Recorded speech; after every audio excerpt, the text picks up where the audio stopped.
Hi, and welcome to our 15th SHRED talk, SHRED seminars, which is co-convened by Dr. Ben Büscher and myself. And if you're interested in skateboarding, sustainability, health research, and environmental design, please check out our website and all the wonderful co-founders that we've been working with from Europe and America and Australia. And increasingly, we are also inviting people in through the arts as well to other regions and nations. Our wonderful guest chair for today's panel on urbanism, pedagogy, and skateboarding is Ben Büscher, who is a research associate at the Institute for Sports and Sports Science at TU Dortmund University, pursuing his doctorate on the cultural transformation of skateboarding in pedagogical frameworks. His research focuses on informal sports, trend sports, youth scenes, sports research, ethnography, cultural practices, and skateboarding. Ben was also the host of a 2023 Congress on skateboarding and recently published as a co-editor with the book Skate and Research with Fight? Skate and Research? Yep. Who are your co-editors? Veit Kehlbart and Hagen Wäsche. Thank you, yes. And also he's the director of the Dortmund Center for School Sport Research and coordinator of German Network of Qualitative Research in Sports Science. I'm going to hand over to you now, Ben. Thank you. Okay, thank you very much, Indy, for this elaborate introduction. I try to introduce our three speakers today more briefly, and as I said, feel free to add afterwards. And just because your little window is the first one here, Esther, I'm going to start with you, Dr. Esther Sayers, who is an artist, urbanist, educator from London, UK. She works as a senior lecturer in the Department of Educational Studies at Goldsmiths University in London. Her research focuses on learning and participation in culture, art, sports, and focuses on equity and inclusion. Also, Esther has been, like, I guess, the head of City Mill Skate, which she will introduce hopefully during the day, and also of the quite popular London Skate Mums project, which has recently popped up in German television. And this is when I first got in touch with her one-sidedly, because she also took us in this German TV show into her home and introduced us to her son, with whom she skates. So she might introduce these projects later on. Okay, and then next window is John Dalquist, who is a skateboarding teacher and vice principal at, please correct me, Bryggeriets gymnasium in Malmo in Sweden. From my point of view, our skate capital here in Europe. And he's going to introduce this school himself later on. But I think from a skateboard culture perspective, it's also very striking that he's been a writer for Solo, Kingpin, and Vice magazine. He's an artist. He published his first novel as well, so he's also a freelance writer, and he's a conversational coach for skateboarding and snowboarding professionals. So I guess John can write, he can talk, and he can skate on a very high level as well. And then last but certainly not least is Sophie Friedel. I've known her the longest. I've known her for a while because she's been a speaker at our German conference in 2023 here in Dortmund. Yet it's quite hard to piece your CV together because she appears to have been all over the places. She has a master in peace studies and conflict management in Austria in Innsbruck. During that time, she's volunteered for 3 years in Skatistan, and this is, I guess, where your book, The Art of Living Sideways, came into being, or at least the project on elicitive conflict transformation by means of skateboarding. Also, she has lived in England, Sweden, Costa Rica, and now settled in Freiburg in Germany, of all places. No, it's a beautiful city. I've been there, and there Sophie works as a Gestalt therapeutic. Like she has her own practice for mental health, but also open up the Rollbrett workshops. So Sophie also has experience in teaching skateboarding for over 20 years. She recently published a new chapter in English on her project Drop In Ride Out. Her therapeutic approach, which she will, thank you, which she will introduce again herself. So, what I'm going to ask of you guys to start this panel is each of you is getting 2 sentences to describe your current working environment, your pedagogical working environments yourself.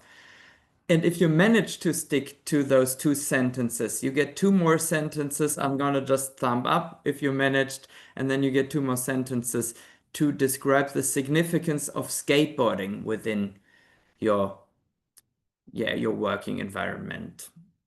So I suggest we take the same order. Esther starts, 2 sentences for you. Well, I'm currently the head of MA Arts and Learning at Goldsmiths in London, where I encourage art educators to get in the studio and make their own artwork. Full stop. I also supervise PhD students in education, but also those who are doing practice-led research-based PhDs. I have 8 students doing a variety of fascinating projects, including skateboarding as a study for PhD. Full stop. All right. John.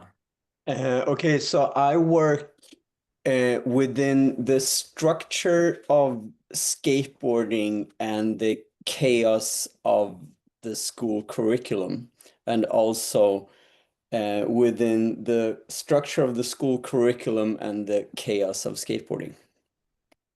Okay, these were 2 sentences, so feel free to elaborate on the role of skateboarding within your school, I guess. We're trying to use all aspects of the synergy effects that skateboarding gives on all levels to enhance and strengthen education. Right. Sophie. Yeah, hello. I'm having 2 balls in the air at the moment. That's 1 sentence. One is the skateboard school, where I work with young kids, young adults, old adults who want to start, who want to get into skateboarding. So it's like a jumping board. And I'm also having a private practice for Gestalt therapy, where I use the skateboard and I also do work without the skateboard. Okay, do you want 2 more sentences to focus on the particularity of skateboarding?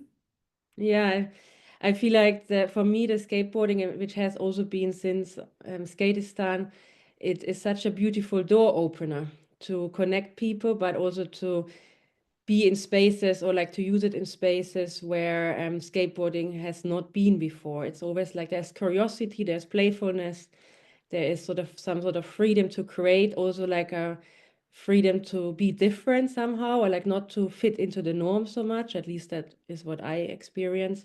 And that gives freedom also to be yourself if you have that. So I find it a very beautiful way to work with. Okay, thank you so much, Sophie. So I see we have quite different educational settings here at hand, also different organizational frameworks on which we are going to elaborate from this pedagogical point of view.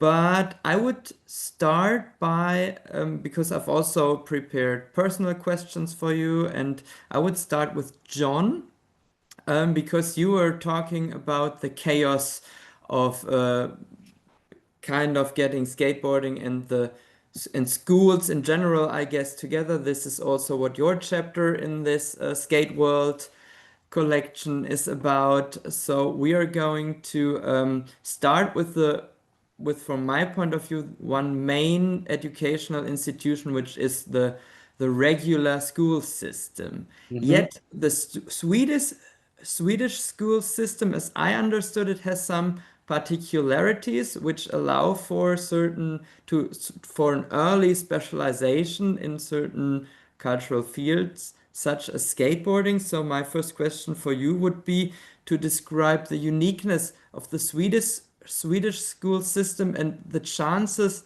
it has given you to elaborate on skateboarding within your school, within Bryggeriets. Mm.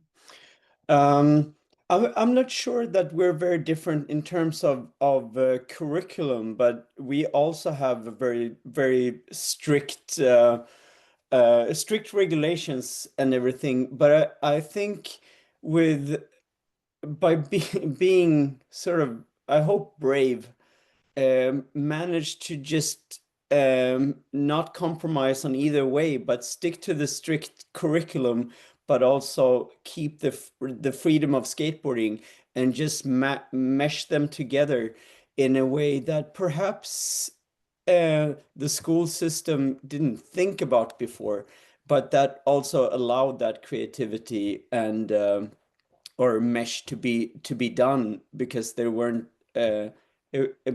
looking back, it feels almost like a glitch in the system without breaking the rules, if that makes sense. To me, it certainly does. Yet I also feel that from a German perspective, like here in Germany, we have curricula for each county.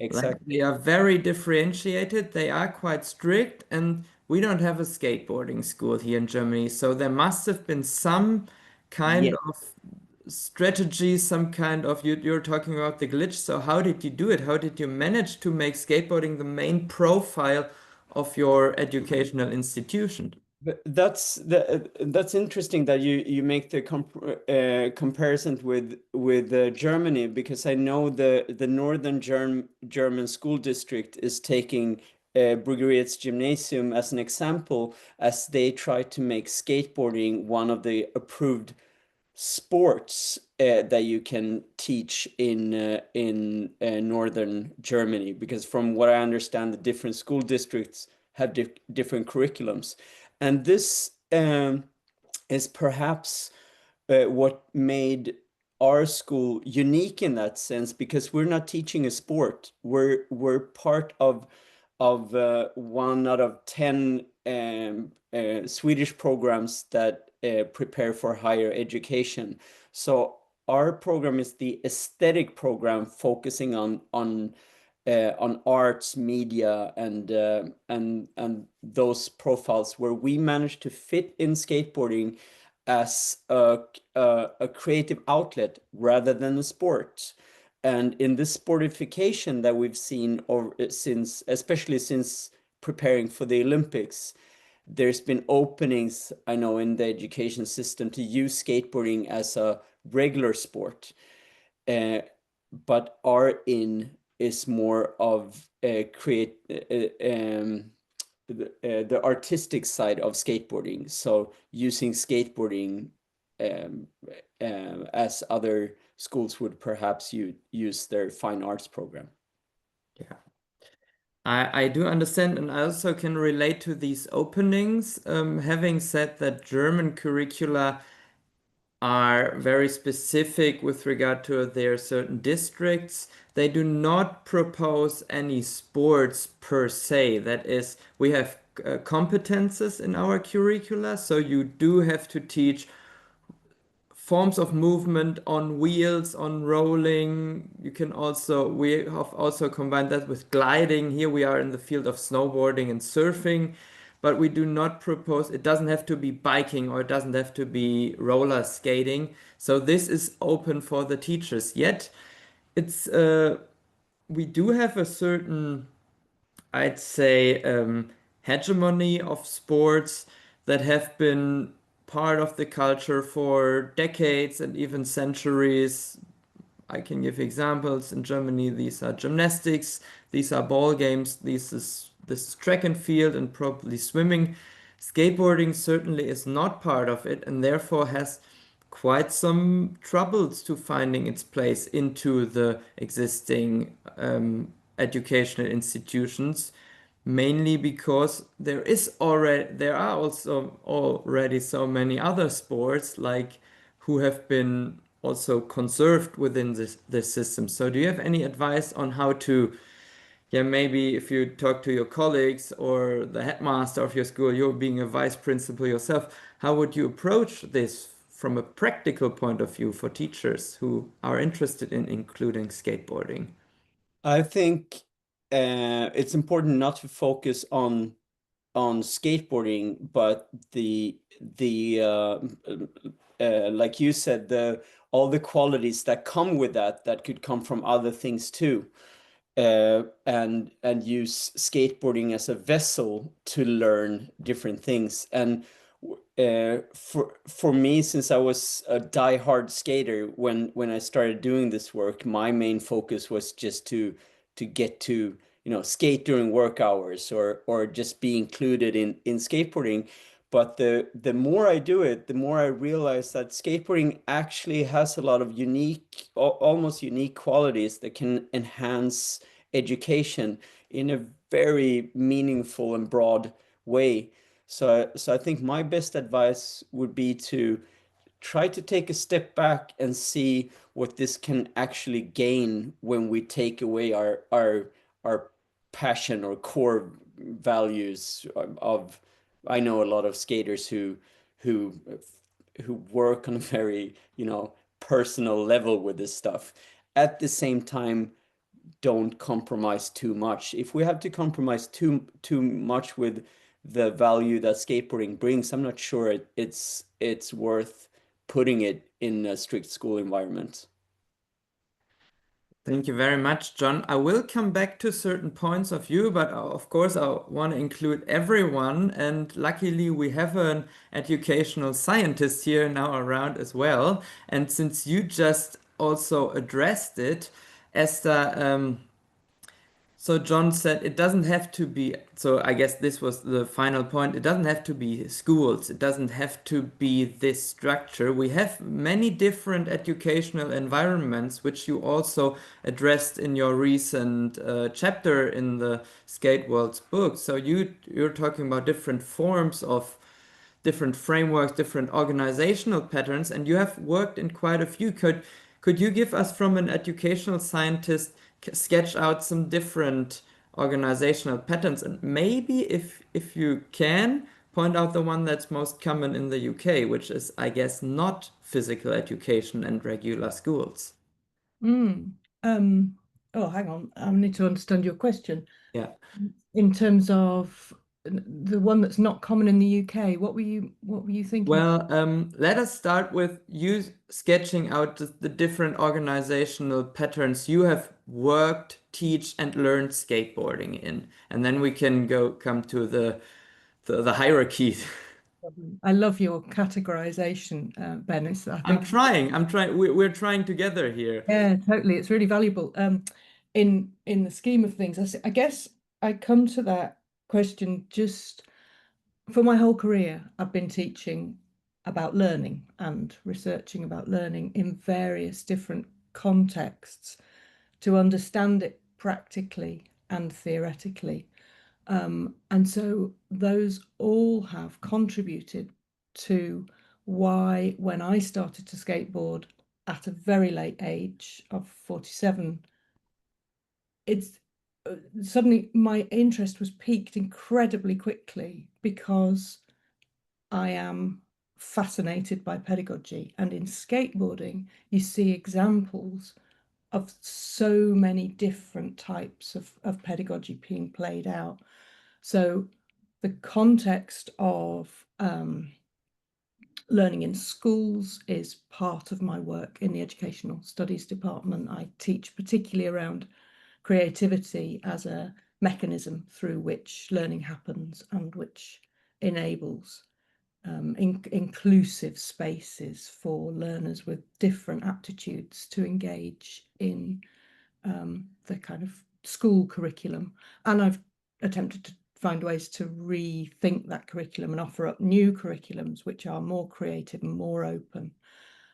But I also teach teachers. So I'm teaching teachers who are teaching art in school settings, but also other educational settings. And for them, they have to think about issues around engagement, around motivation, around inclusion, around equality, around what on earth the object of knowledge is anyway in an art curriculum.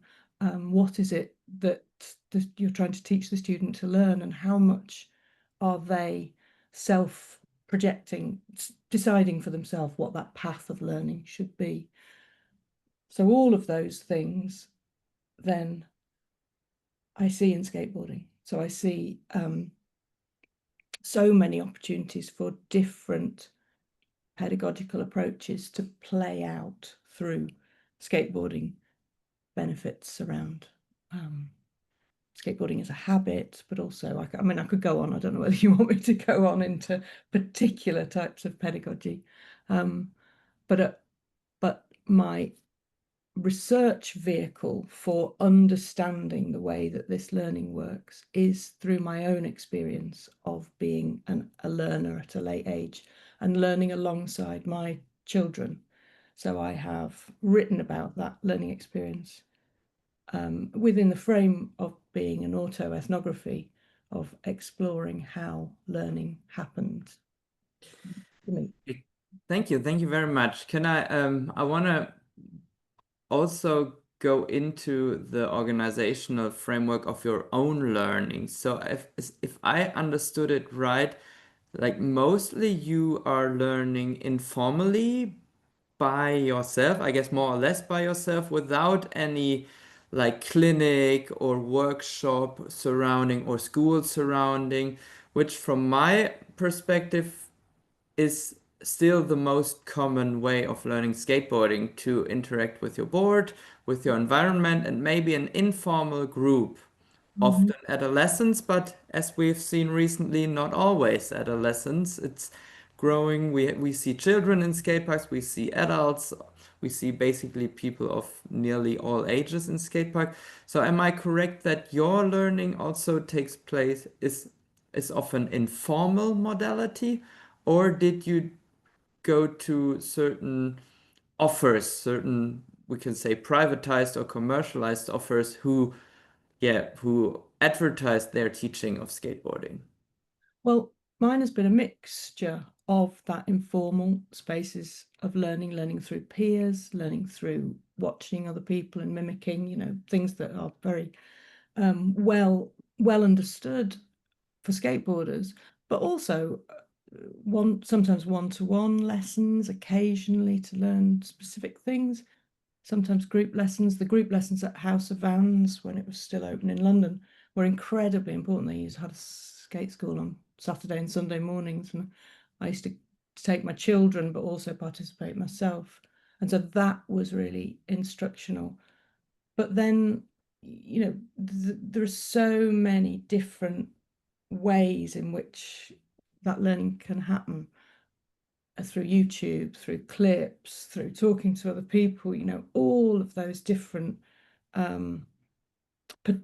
potential places. I think that kind of multiple methods approach to learning has been really valuable in doing those things. And I think that sort of plays into that kind of way that it's the learner that's driving the process. It's not a teacher or a curriculum that's saying, we're going to do it in this way, we're going to set it out like this. It's much more about the individual's motivation being the kind of thing that pulls on the learning experience,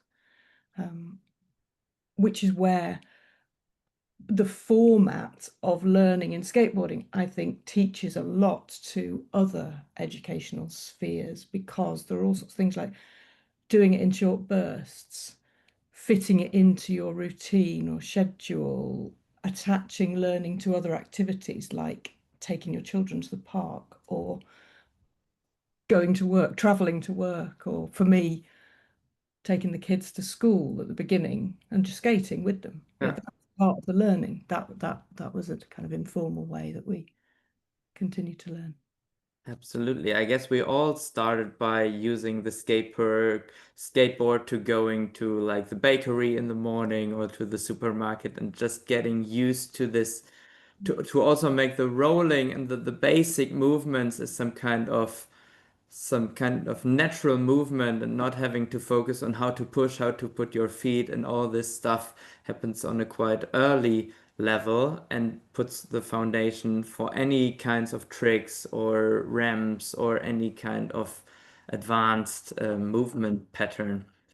Thank you very much, Esther, for giving us also an insight into your learner perspective. I guess that's quite valuable, and I think it helps a lot to combine the educational, scientific perspective plus the fresh perspective on a person who's just starting to learn. I found that quite hard in my research to reflect on learning processes, having acquired most of those movements the kids in my setting were acquiring. So this is an ethnographic boundary for me as well.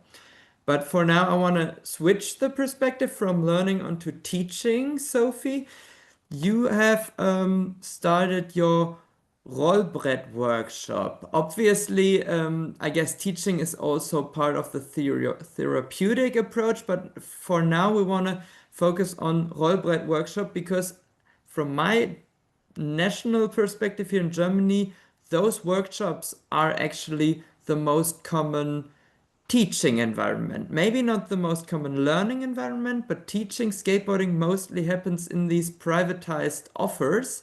So could you elaborate on the organizational structure of the Rollbrett workshop and maybe also give us a little insight into the teaching methods you're using and your teaching approach to skateboarding? Yeah, I would also agree with you that this is sort of the most common way the German skate scene is currently organized.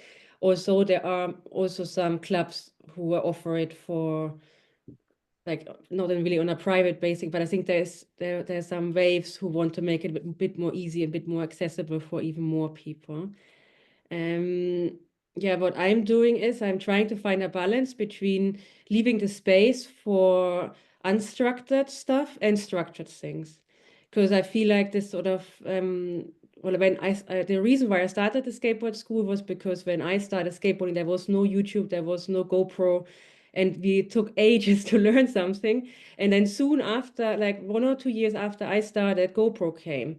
And I was so fascinated how fast people learn when they can watch a movie. It was like, oh my God, I spent 3 years.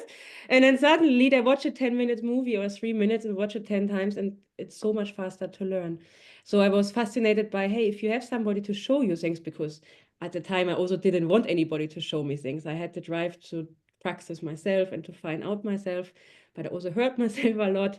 And so I was learning by falling and trial and error. And I had this insight that I wanted to make it a bit easier for especially for other girls. I was asked to teach girls when I was a student, and I started skateboarding in my early 20s when I was doing my bachelor. And then I had a lot of fun doing it, and also because my environments were mainly in male environments, I was rarely ever skating with other females. So for me, it was fun to teach other females my age on how to get on the board.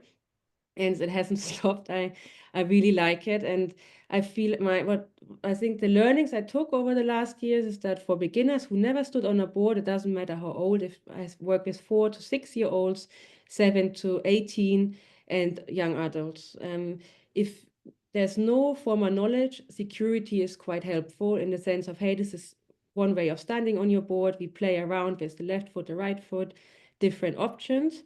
But I try to not be too directive on this is how skateboarding works. And I find this very important also when introducing skateboarding in a formal school system, to leave that freedom and also the creativity and the rebellious I don't know if I would even say instincts of skateboarding, because they're so important to make skateboarding what it is. And I feel like there is, in Germany at least, I'm not sure, I think also in other countries there is, well, that's why also the therapy works, there's some sort of coolness attached to skateboarding. It's just part of the bubble. We can't really describe it, but it's there. And that really helps kids also with self-esteem, especially kids who are quite shy at the beginning, who don't know who they are, attached to that bubble, they can sort of get a bit of that confidence, that coolness that is related or that is seen in skateboarding just by the semantics of it. So I don't want to say skateboarding is only like that and that.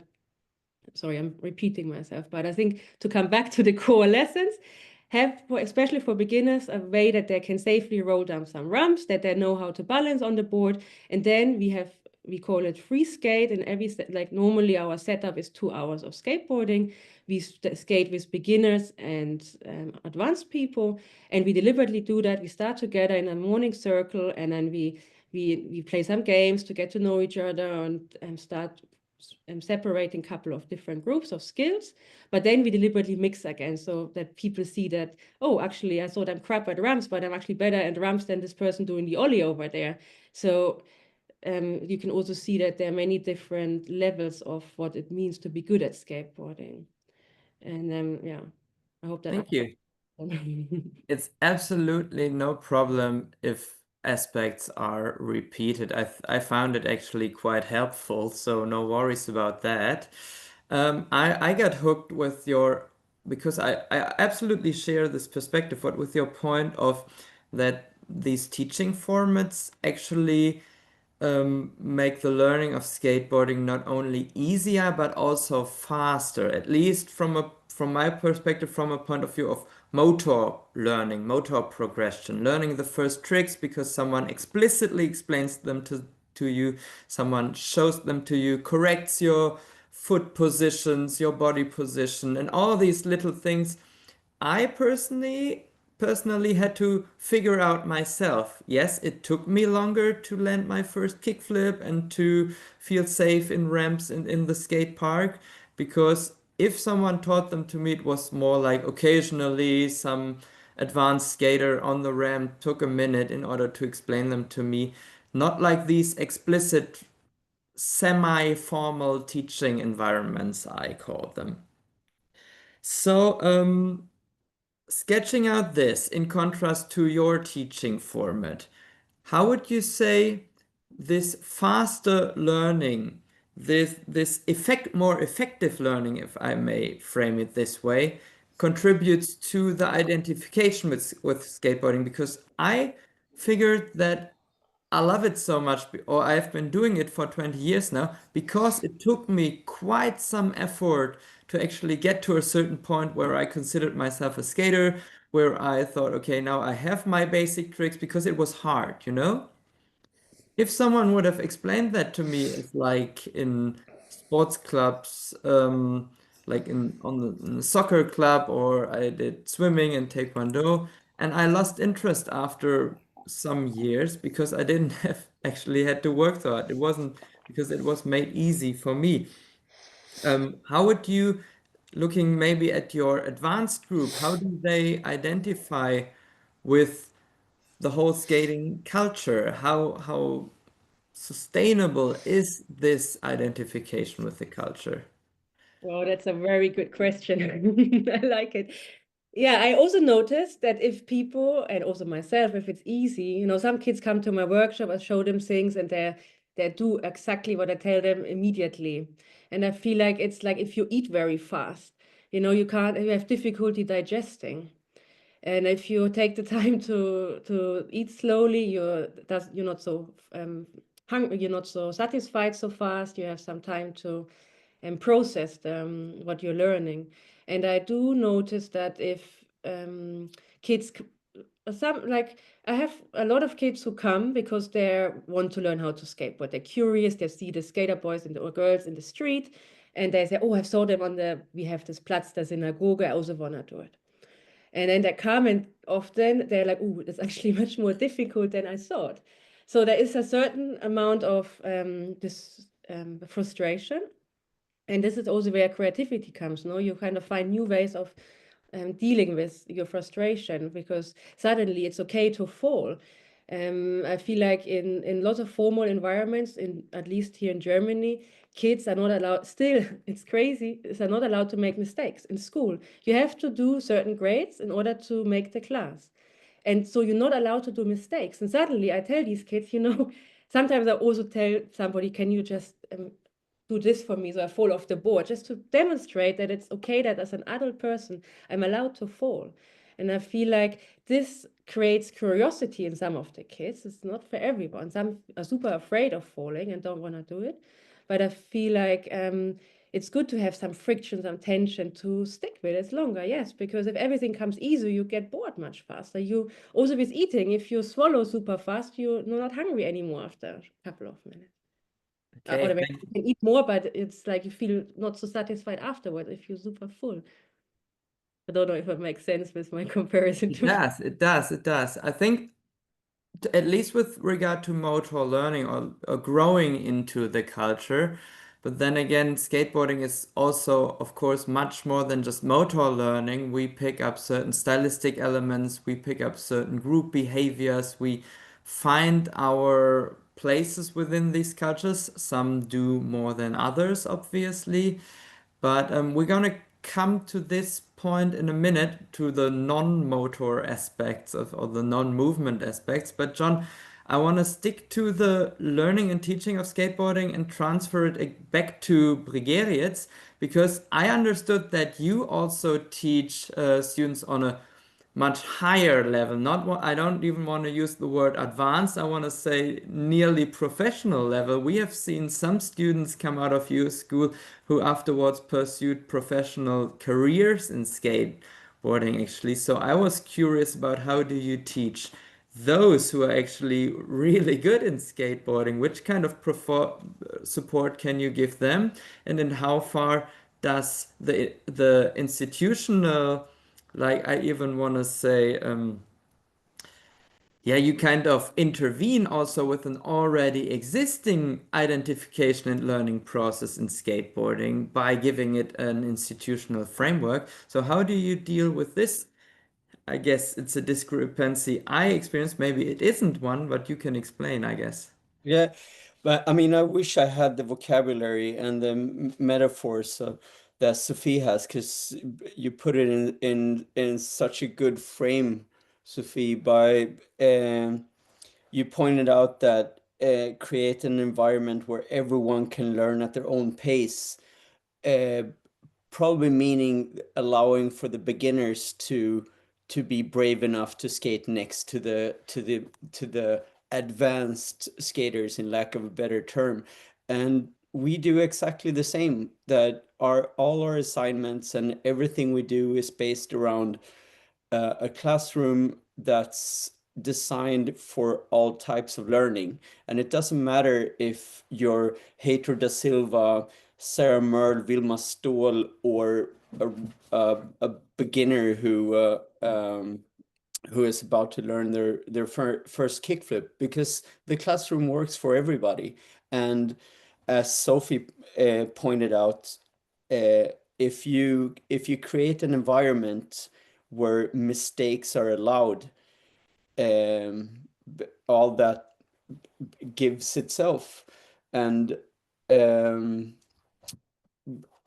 never thought of teaching, upcoming professionals in a different way than anything else, because the skate park compared to a regular classroom for more theoretical work is designed to absorb both.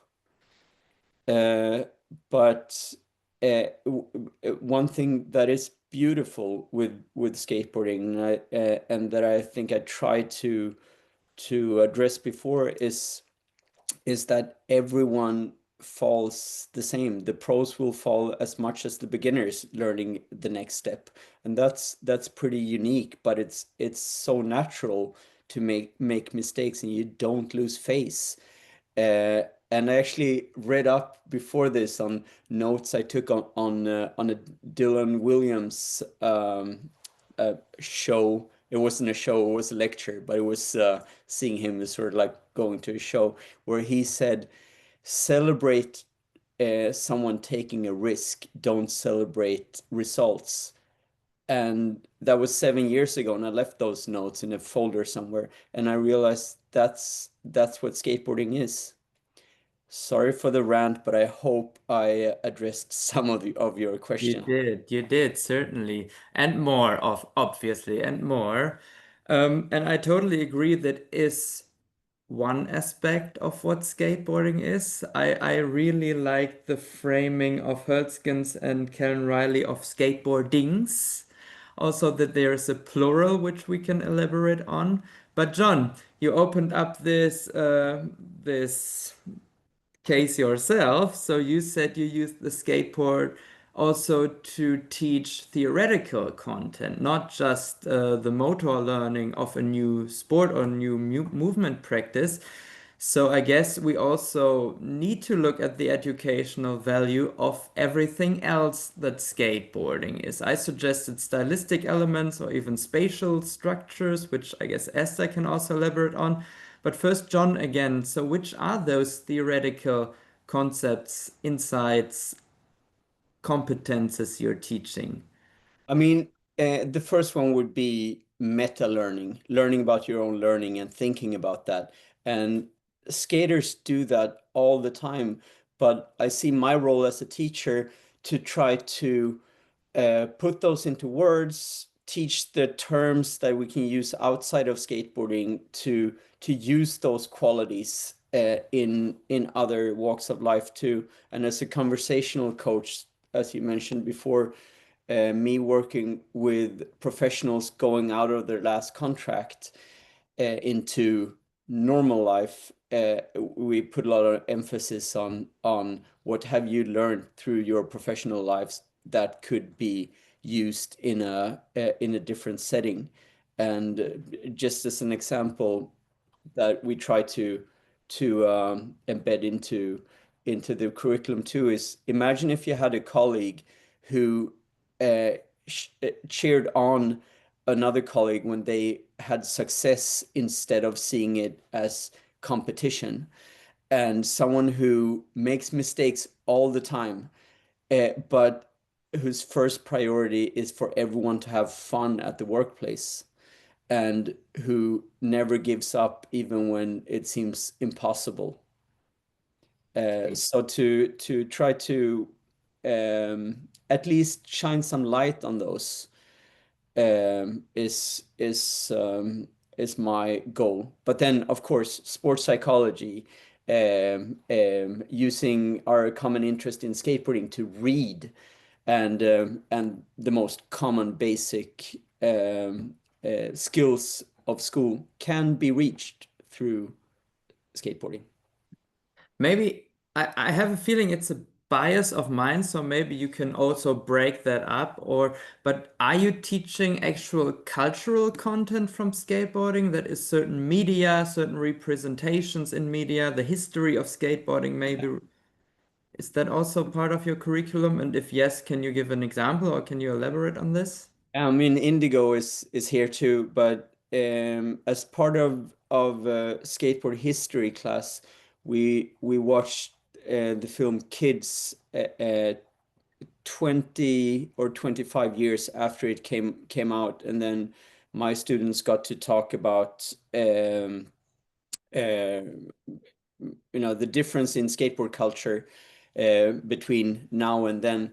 And then Indigo used it for her, I think it was a peer review paper on how skateboarding has changed over that time. So that would be one concrete example. I think Kids is a great depiction of this informal group structure. Of course, it's kind of over exaggerated in some points, at least that's from a pedagogical view what we are all hoping. But it does not just portray rape and violence and all these aspects, which has given its controversy, but it also portrays a quite self-regulated adolescent youth group, youth culture, which is not like exclusively linked to the common topic of the sport of skateboarding. There's other group connectors here. Um, and this is a culture that, at least for the moment, kind of works within itself. It doesn't need adult influence, or at least it doesn't have any adult intervention, any pedagogical frameworks. It has its own logic. Yet, you and I guess all of us, we are also working to take some aspects out of this youth-regulated culture, and I'm using this word deliberately, incorporate it into existing educational frameworks, maybe even institutions. So Esther, is also from your perspective of a educational scientist, do you see the controversy here of taking some aspects from adolescent cultures? And I mean, we can never incorporate the whole culture, but at least we're taking out aspects and apply them also for other purposes, for other educational purposes, other than just the means for itself, the self-regulated group.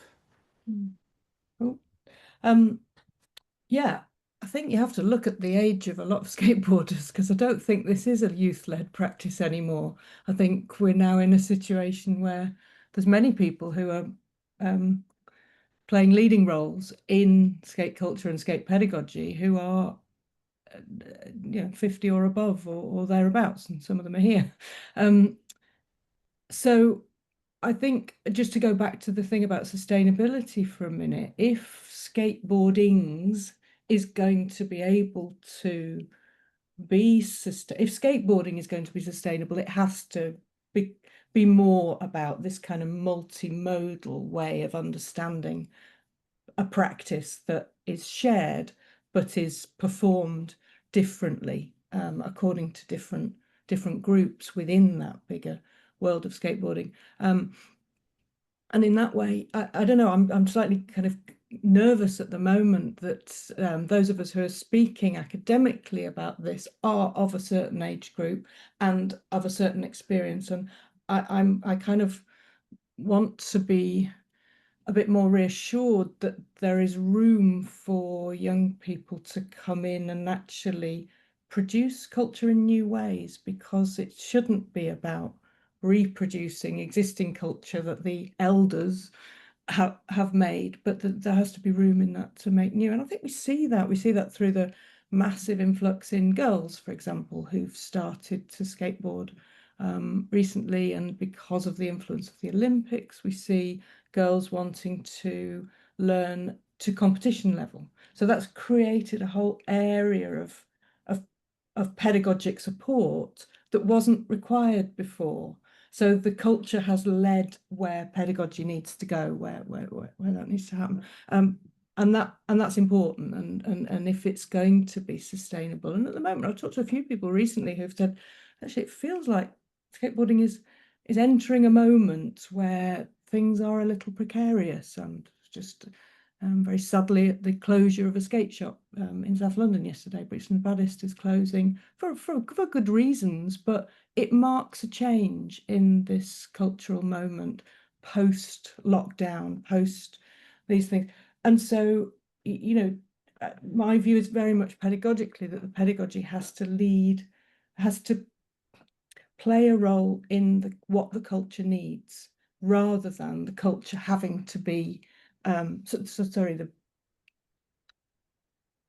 pedagogy is a functional thing. It does a job of work. It helps us to understand the world and be able to use it and learn from it. And so in doing that, we have to be responsive to the world, not to try and make the world in our own image, but actually look, listen, be attentive, be careful, take care, and operate with care when we think about how learning can be valuable within that setting. Yeah, I absolutely agree.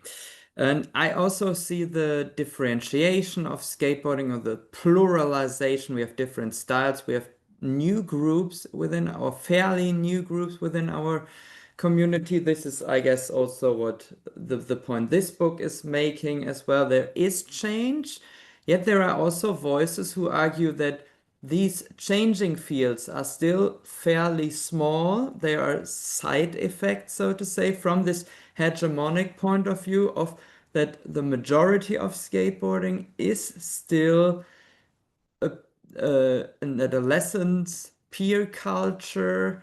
It is mostly male dominated, not exclusively anymore, luckily, but still, we still have the male dominated part of it. And there's also resistance against those changes. We've seen it in responses towards the integration in the Olympics. Here in Germany, we have articles, or I call them comments, claiming skateboarding does not belong into schools. Skateboarding loses its identification potential if you incorporate it into schools, because the person who, or the persons who write those comments argue, we've chosen skateboarding because it's a counter framework towards institutionalized education. So we do have these conflicts that are at the moment discussed. This is more of a comment from my point of view, I guess, but maybe if someone of you wants to add to this, it's a perspective I wanna lay out here, and maybe you have encountered it within your working field.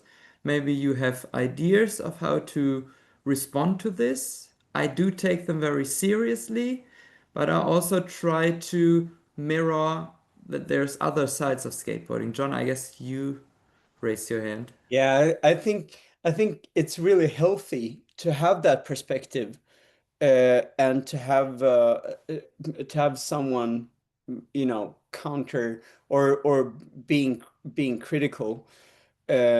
And I think a lot of times those comments are about the formalization and the sportification of skateboarding. And um, uh, in my mind, there's a paradox, especially for girls, that the easiest way for a girl to find a way into career in skateboarding is to start competing and and be part of a national team, for example. So then, instead of, like Sophie was saying, which I loved so much, about that you can start skating, and if you're not that good, at least you can start being cool. And it sort of comes through association, just being part of the group. It was never, for my generation, as important to be good as to be cool. And I always saw that as a problem. But now I can also understand that it's a way to find an identity. And I think skateboarding has had a good environment for freaks and geeks, as I like to call them. And those are the most important to take care of, I think, because for successful people who are good at their stuff, be it skateboarding or Bitcoin or whatever, they will always find their place and success and everything else. But to take care of the freaks and geeks, and also make sure that those small groups, such as girls, have a way to come into skateboarding without having to be good or rank on a result list, I think is as good as it is that there's a way in for girls. I see it as very a paradox and problematic that you have to compete sometimes to get that place, if that makes sense. To me, it absolutely makes sense, because I think and also the freaks and geeks perspective, it always depends on who is looking at persons who are considered to be freaks and geeks. I often find this is a depiction from the outside, but when you find yourself within the peer group or the cultural environment where you feel you found your place, you are no longer a freak or a geek, you're among fellow-minded persons. But Sophie, Exactly. I meant that in the most positive. yeah, I thought so. That's how I understood it. But Sophie, sorry, you raised your hand. Yeah. Just wanted to point that out. Because I agree that it's good to have these counter voices, and counter voices, I mean, in general, because it keeps us alive, it keeps friction, it keeps tension, and it's like, it's interesting. And it's also important because they are created skateboarding, these voices being countered to something. So I think it's a heritage skateboarding has. It does become a problem though, and I have been confronted with that here. I allow skateboarding to very uncool people. And people, my thing is skateboarding is for everyone. And I really deeply believe that because everyone can have fun on a skateboard. It doesn't matter how good you are. And actually being a beginner sometimes is even more relaxed because you don't have to compete on this board and you don't have all the pressure and tension that comes when you're a pro skater. But my point was, what I'm getting here is voices telling me, especially from the hardcore skateboard scene, that basically want to gatekeep the rebellious, the free-minded spirit of skateboarding, that I'm letting everybody in. Then it's not a subculture anymore. So for them, it's very important to keep it a subculture, but then it's like you're gatekeeping and you're holding so many people out. And I think that's important to also mention and be aware of, that this is the both sides of the sword, that it's important to have the core and also the bubble around it all. I don't know if that makes sense, but I find it It difficult. absolutely does make sense, and I do agree, but I do also have to ask, I guess, quite a provocative question here because skateboarding is a culture that consists of certain reoccurring motor practices, social practices, spatial uses, and also stylistic elements. Yet you describe in your article movement practices where the skateboard is used as a train or as a machine gun. And I absolutely see, because you analyze that quite impressively, the therapeutic value and also the pedagogical value of these uses of skateboarding. But from a cultural, and maybe, as I said, it's a provocation, also from a skater's perspective, is that still skateboarding? Yes. It's maybe not the skateboarding. I feel like I'm on a bit of thin ice here, so internally. But if I would argue with these people who defend the borders and say, I'm letting everyone in, I say, yes, it's also skateboarding. They're using the same tool. And I think when we first were, I hope Skatestan still agrees with it, but my experience back then was when we started, that was 2009, we deliberately didn't show any magazines, we didn't show any movies, we were all wearing the Afghan traditional clothes, we had headscarves on also as female staff to not have these cultural images, to allow the Kabuli skateboard scene to create their own space. And there was a very different atmosphere than here in Europe, for example. So I feel like it's also a paradox because it's different skateboarding, but it's still part of the skateboardings. Maybe that's the answer for your question. It is certainly one answer. Esther wants to add on this point. Yeah, just that it's kind of crazy to limit skateboarding, to not be able to use the skateboard in other ways, because skateboarding isn't just about skateboarding. Skateboarding's about social responsibility, political change to some extent, collective people power. Skateboarding influences our urban environments. The kind of pedagogy around skateboarding isn't just about learning to make the plank move in certain ways. It's about learning how to be collectively responsible together. And through that, the city learns. So this idea that it has to stay around the plank and the skills is already an anathema to the whole idea of skateboarding. So I don't accept that as a kind of argument to limit the way the skateboard should be used, because it's already kind of extended far beyond, and kind of the city learns from us just as we learn from the city, kind of thing. So we're always pedagogically expanding beyond our limits, I think, in that way. Yeah, thank you, Esther. I have a feeling that my provocation worked quite well here. So I hope I made sure that this is just a theoretically sketched out perspective. And I think the truth is somewhere in between. So I guess we have different perspectives, also driven from certain professional perspectives and maybe disciplinary perspectives as well.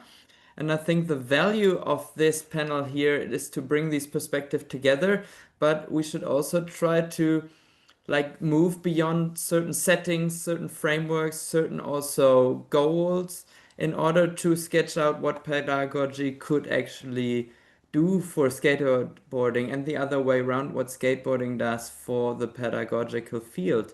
Because Esther, I do agree to your claims, but then again, we also have to point out where are the exact points in how far does skateboarding achieve these educational goals, these benefits it point out. And at this point, I also, looking at the clock, would also open up the panel actually to also to our guests here. So if you have any suggestions on which pedagogical benefits, contributions, however you want to claim it, competences, skateboarding can be explicitly pointed out for, not just as one youth culture or as one movement practices, but we do have particularities here, then please join in.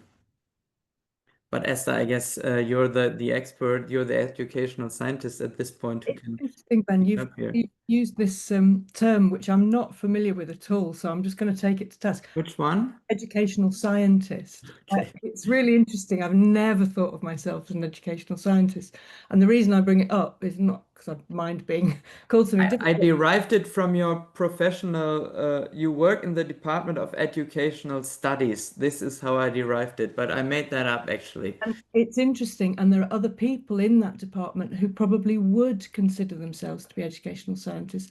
I am influenced by philosophy and art and I believe that pedagogy is an art form.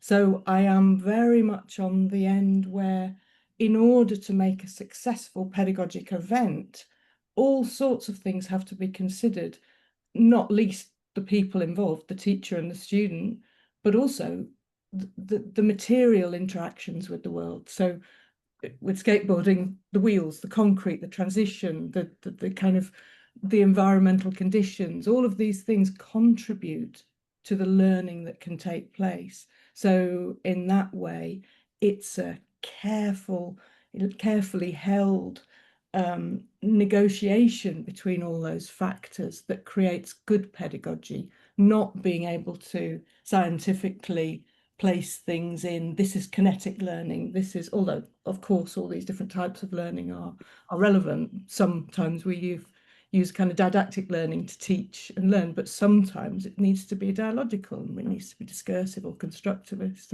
And so yeah, I just thought it was quite interesting to kind of question that idea about pedagogy as a scientific act, whereas I would call it a creative act.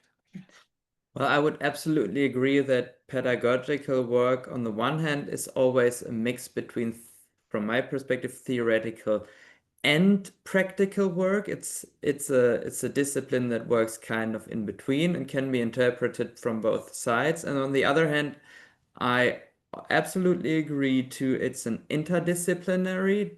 If you consider it a scientific discipline, it's inter or multidisciplinary, so to say. So yes, we do draw from arts, from cultural studies, from social philosophy, and so on and so forth. But then again, yeah, maybe there is a particular perspective with regard to skateboarding that can be combined from this pedagogical perspective, and don't just go back to the mother disciplines, but also defend the perspective that has brought up us together here today. But Inigo, you raised your hand, and also Sophie has written in the chat quite a reasonable question. If the guests could show their faces, we would appreciate it to see who's here. And also, yeah, Indy, you go ahead, but we'd love to see you. Thank you so much, everybody, for your incredible work. It's made such a big difference to how skateboarding on the ground feels. So even in your practice, I think that question, how do we feel your work relates to everyday encounters? You're sort of giving us a vocabulary and a way to, I guess, tackle issues within skateboarding and then bring them to the interactions we have in every day. And something that was really interesting to me was on the wonderful Quentin DeLille's Beyond Boards. I had to listen to everybody's episode. And what I liked was the one with John is that you talked about failure, and that skateboarding, in the way you sort of have to embrace failure in some ways, and it's part of skateboarding, and even professionals fail. So I really love that. But I wanted to ask everybody, when was the last time you felt you failed and you learned something? I might start with you, John, because it was you I was listening to last on my Quentin DeLille marathon.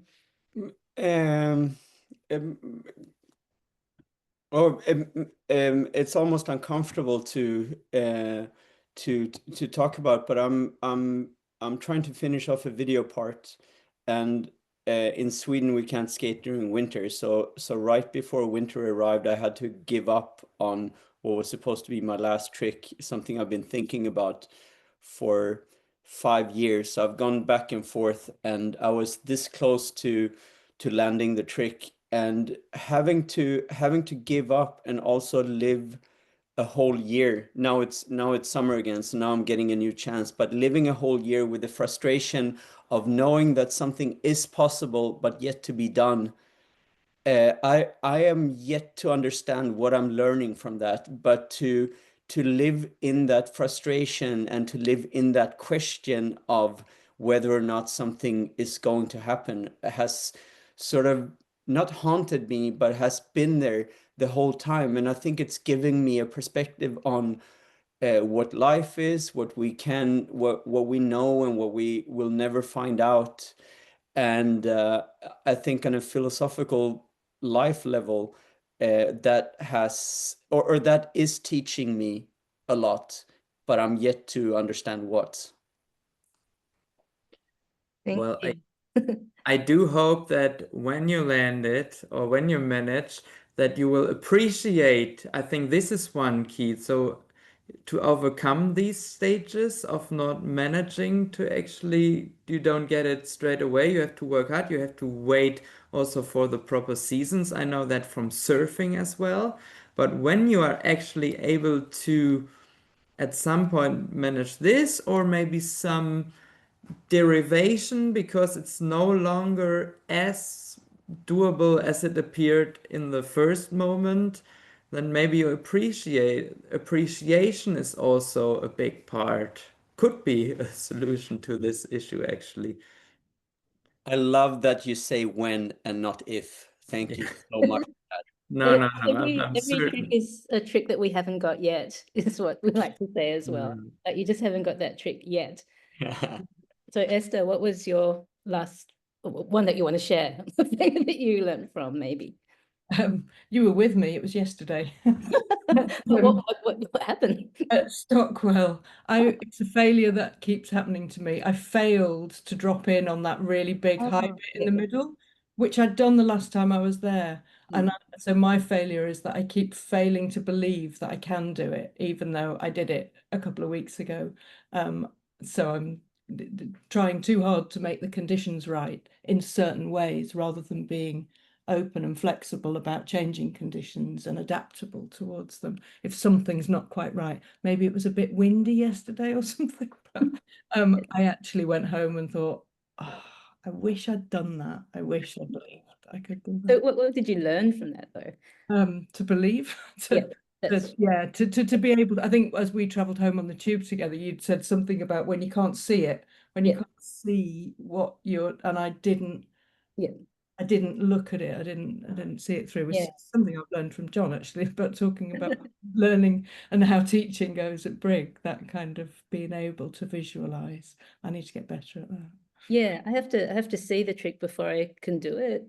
And somebody said, imagine you're in a movie doing it in slow motion, and it really helped. It also is a bit awkward when you're just doing that. And I dream about tricks that I do, and then I wake up and think I'm going to go to the skate park and land this, and I don't. So I'm learning, you have to take a while sometimes. So the last failure I had was being locked in Leo Val's bathroom. I locked myself in there and I couldn't for the life of me unlock it. And the whole Magenta team was staying there and they all went out filming. So I was in there for about an hour, just sitting on the bathroom floor thinking how embarrassing that I locked myself in there. It was his little daughter's bathroom too. And then Leo's wonderful wife came home, Lolo, and she had her earphones on and couldn't hear me yelling for help. I started doing quite friendly, like, hey, Lolo, can you come up here? And she just wasn't responding. So eventually I was quite desperate going, help. And she came up and had to get a screwdriver to unlock the door because they never lock their doors that much in the bathroom. So yeah, and but I had probably about an hour up there by myself just to think about, how did I end up as this middle-aged woman skateboarder, academic, locked in a professional skateboarder's bathroom while the Magenta team were out skating, and it's going to be really embarrassing when they all get back and they have to break open the door. This is the last thing I wanted to look kind of cool, but this was the most uncool thing that could happen to anyone. So I learned that you just got to live with your uncoolness sometime. Like even if you want to be cool, like there's going to be times when you're just like the opposite of that, and you just got to embrace it. And Leo's wife now is like the story of the line that somebody takes a thorn out of their paw. Like I'm forever loyal to her. I'll protect her, to the death now for letting me escape the bathroom. Sophie, what is your last failure? Like I shared the other way around, my last learning with injury, because it's not like I have had a weak ankle for many years and I keep ignoring it. And last year I got so bad that I could rarely walk. And then I was like, fuck, I have my summer camp. I want to attend it. I want to be with the kids. And then my learning was to learn how to skate with that injury, sort of to tread easy, tread light, to do tricks, to sort of get more into carving and like sliding, sort of, rather than doing things where I have impact on my ankle. So that was very nice because I think my style is much more flowy now and my ankle is better. Yeah, but I want to say something because I think it's that the word yet, like maybe you, John, you do that in your school as well, but a lot of my kids say I can't do it. And it's like, yeah, you're here because you can't do it, but the magic word, and I always sort of say that with the magic wand, I have a watching wand, is the word not yet.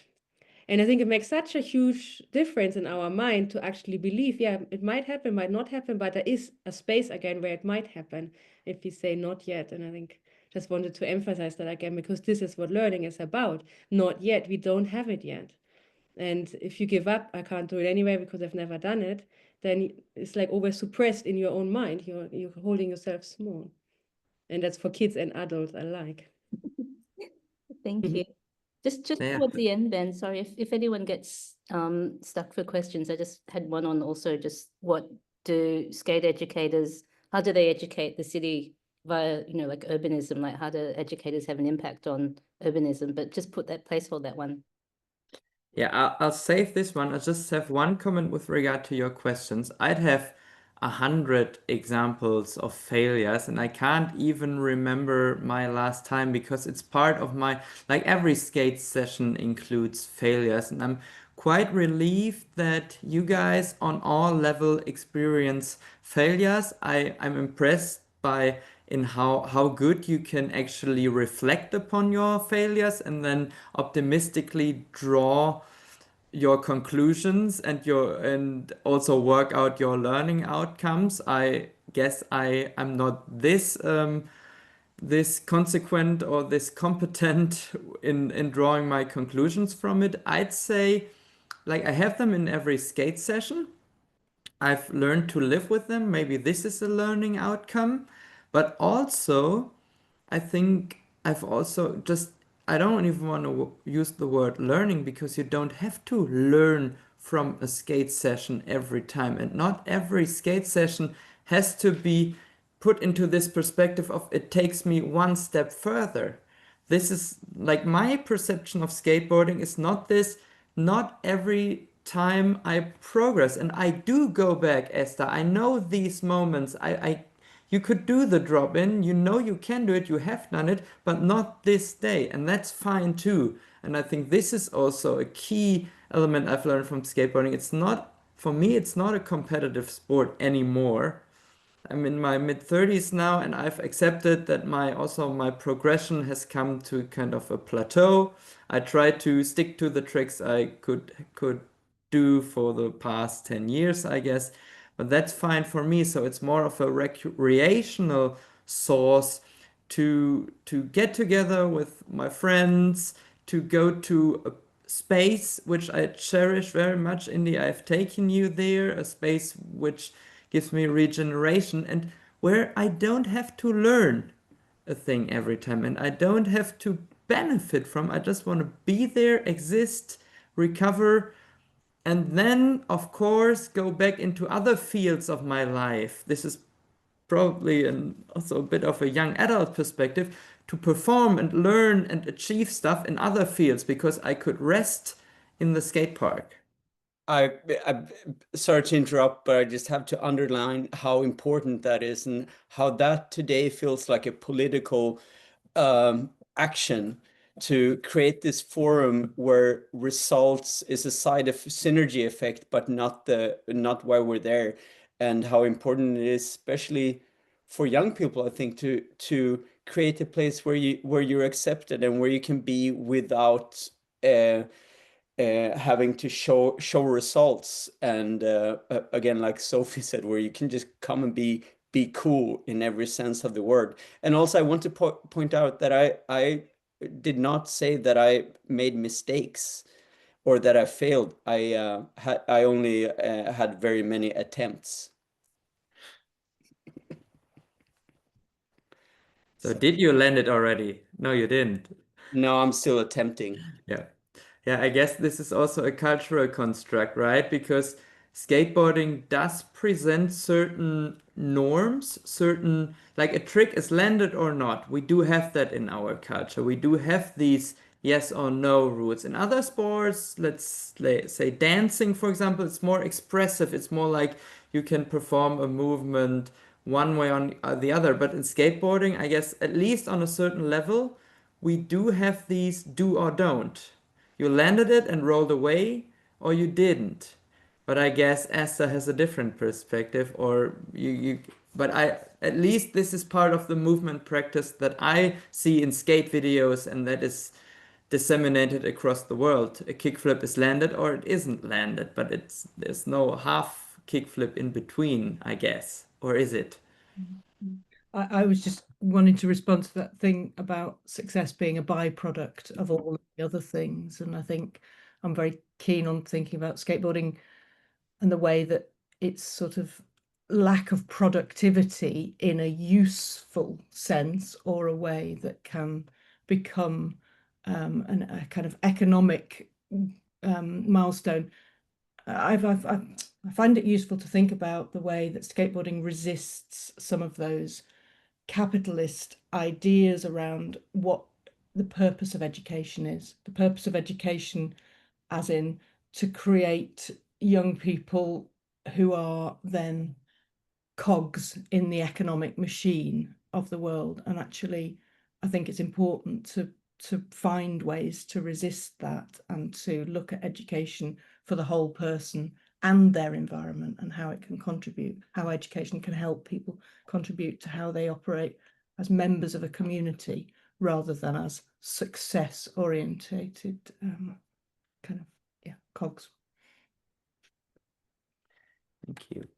I've been a little bit distracted, I'm sorry, by the discussion here in the chat as well, and I want to pick up on that because again, this time I didn't do it, I guess, as consciously as before, put out a provocation. And of course, these tricks we have, the 360 flips, the drop in, the rock to fakie, these norms are questioned nowadays. And out of questioning those fixed movement practices, we derive, this is how skateboarding grows, right? Also on a motor level to, yeah, maybe there is a half kickflip. Maybe the staircase doesn't have to be cleared like in once, but land in between at a firecracker-ish, some kind of rolling out into the steps. So I guess maybe it is actually this on a motor level can be an example of how questioning the norms can actually put skateboarding like further, or even going back if we look at I see freestyle is coming back, and all these tricks that we haven't seen for 20 years now are performed on a very professional level, but these are tricks that have been forgotten, so to say. Also, wall rides and no complies are, I guess, aspects that keep reinventing skateboarding and opening them up for new audiences. We played baby skate, and I learned so many new tricks playing skate with you because I keep playing game of skate in flat ground with the same guys for years now, but playing them with Indy, I learned 5 new tricks I haven't even tried before, not even with the kids together, who also come up with their own derivations of these norms of skateboarding. Yeah, maybe I can suggest that for the next skate conference or festival is the baby game of skate. And you have to make up your own tricks basically, because I can't, my knee's pretty stuffed. I don't have a good pop anymore, and I just sort of make up the trick. And yeah, the more elaborately you dance it or something, the harder the core guys don't really get it first time. So I rack up a good skate. Yeah, we would appreciate that. But also, you would have to draw some kind of line where a baby skate trick ends and where a normed freestyle exercise starts. Indy, what would you say looking at the clock? I would suggest giving the word back to our speakers for one last time for our 3 guests. And I would, because I would still encourage the question of transfer. So if you could pick out one aspect of skateboarding that you transfer onto other field, it can be a practical life skill, a practical competence, but it could also be to your working fields such as therapy or academia even, or the school system. Which is your aspect you want to or you did maybe already transfer into other fields? And this time we start with Sophie. Gosh, I can't pick one, I think. For Take 2. I was like hoping to be third again, like my brain was already thinking. I have a black hole at the moment. Does anybody else want to jump in? Yeah, Esther? I can jump in because I was expecting to be first, Sophie, so I went, I think for me, kind of pedagogic things to take from skateboarding into other aspects of life are about building learning habits, which I mentioned a little earlier, thinking about the format that learning takes and thinking about ways to track progress. So in specific practical terms, I'm talking about the way that it has taught me to define clear goals or define objectives or milestones in a kind of that sort of things I want to learn list that focuses the process of learning and the format of learning in terms of short bursts, doing it around other activities, traveling from A to B and skating on the way, that kind of thing I mentioned. But also that sort of tracking progress by maintaining a consistency of the doing, even though it might be just for 15 minutes, but it's a consistency. All those things allow me to experiment with pedagogical approaches that exist in life because, and as I've written in this chapter, public pedagogy is the thing that I think is really useful and interesting when learning happens in the world, not just in schools or universities or class settings, but can be part of our lives. I'll leave it there. Thank you very much. Sophie, I give you another minute and would now ask John if you want to, if you can. I want to, but I'm not sure I can. But the latest epiphany I had from a personal perspective is Esther saying about pedagogy being a negotiation. And I realize now that skateboarding has landed me a place around the negotiation table where I get to do pedagogy with my students, and I realize now for the first time that it is a negotiation, and that sharing skateboarding is a really powerful tool or door opener to get to do that negotiation with my students on all levels. And then in this day and age, I think that the skills is not as important as belonging. To create this environment where you feel you're allowed to belong, even if you're the best or a freak or a geek, seems to be the most important thing we have these days in a world where I see more and more tension and people not having a sense of belonging to each other. So I hope that if I can be part of creating an environment where people feel they're allowed to belong, then perhaps that's the biggest win. And then if they get to learn how to read and write on the same time, that's a bonus. Thank you very much, John. Sophie, I came out of my hole. you But did. I Okay, appreciate great. the belonging, because I think that's getting such a future skill. I think it's so important. Also, the kids who are super good often feel like they're not belonging because they're so good, people don't want to skate with them. And so, and also the people who are not so good because they feel like they're not good enough to belong.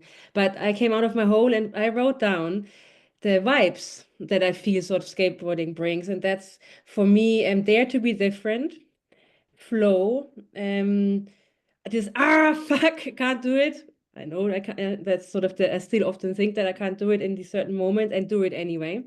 I think these three things are the important thing which I like to transfer, and I feel like looking at my personal life, this is what skateboarding taught me as well. Dare to be different in other bubbles where in the psychological world in Germany, skateboarding is so like not there, and people like still dare to be different in that other bubbles and use skateboarding as a way, something that gives me a hold as stability. And I feel like this is also what I teach, or like I don't teach that. This is sort of what I am, and that transfers to other people by looking at me, or to my students, I guess, and my friends. Yeah. I absolutely have a feeling that you guys, all of you, teach what you are, and I have a feeling also coming from a rather conventional teacher training and institutionalized educational background that you are all, oh, we are all best in teaching what we are and not what we are supposed to teach and what is externally like, yeah, given to us by a curriculum or so, but by making our own interpretations. And I want to thank you all, guys. This has been quite enriching, and I do look forward to future, may it be research endeavors or just skating with you or meeting you on conferences. This has been a great morning for me as well. And I now give over to Indy and Ben Düster, Ben D, who want to share with you some insight into the SHRED networks. And I really hope to see you all soon. Thank you very much. Thanks so much, everyone. It was really great just hanging out and listening to all of you. Apologies for arriving late. I want to share a couple things that are coming up. So in July, on the 9th of July, we have a sort of artist talk. I carefully call it an artist talk between Ben Dixon and Max Boutin, who are both working with sound and texturologies of skateboarding. So the ways, and we are starting to notice a different way how we perceive the urban environment through skateboarding. And I feel there were very valuable aspects of that you shared today through the growth and the progress that your students and participants are taking. So that's on the 9th of July. 7 p.m. Sydney time, 8 a.m. London time, and 3 a.m. Montreal time. I hope Max is going to be okay. 9 a.m. Berlin time and 9 a.m. France time. We will advertise that as well. And yeah, we have the recording of this amazing session, which I will upload as soon as that is available. I think I've received all of the information from you, and the